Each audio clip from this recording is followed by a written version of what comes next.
দুদিনে বেনারস আসলে কোথায় কোথায় ঘোরা সম্ভব? আমি অর্ক আজ দুদিনের বেনারস ঘোরার একটা বেস্ট আইটিনারি শেয়ার করছি। বেনারস এলে জাস্ট কপি করে নিন।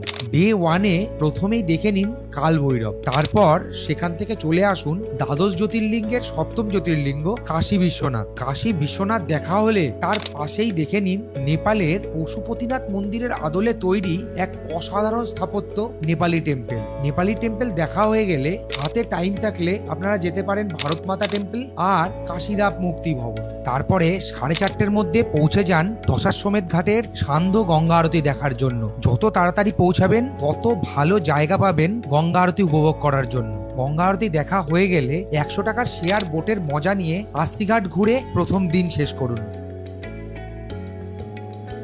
আপনার বেনারসের দ্বিতীয় দিন শুরু করুন সকাল 5:30টার আস্তিঘাটের প্রভাত আরতি দিয়ে। প্রভাত আরতি হয়ে গেলে চলে আসুন BHU বেনারস হিন্দু ইউনিভার্সিটি। এটা ইন্ডিয়ার লার্জেস্ট রেসিডেন্সিয়াল ক্যাম্পাস ইউনিভার্সিটি। এরপর চলে আসুন রামনগর ফোর্ট। এখানকার রাজকীয় জিনিসপত্র, রাজবাড়ি, মিউজিয়াম আপনাকে বেশ মুগ্ধ করবে। এরপর টাইম থাকলে দেখে নিন দুর্গামাতা টেম্পল আর সংকটমোচন মন্দির। এরপরে সন্ধ্যে 6:30টার মধ্যে ফিরে চলে আসুন Kashi corridor.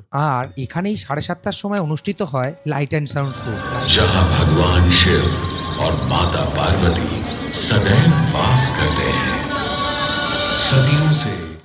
Light and sound show উপভোগ করার পর পাশেই দেখে নিন মোক্ষের দ্বার মণিকর্ণিকা মহাশ্মশান। এটাই দুদিনের বেনারস ঘোরার বেস্ট আইটিনারি। বেনারসের 4 দিনের ব্লগ অলরেডি ট্রাভেল গপ্প পেজে লাইভ হয়ে গেছে, তাহলে আর দেরি কিসের?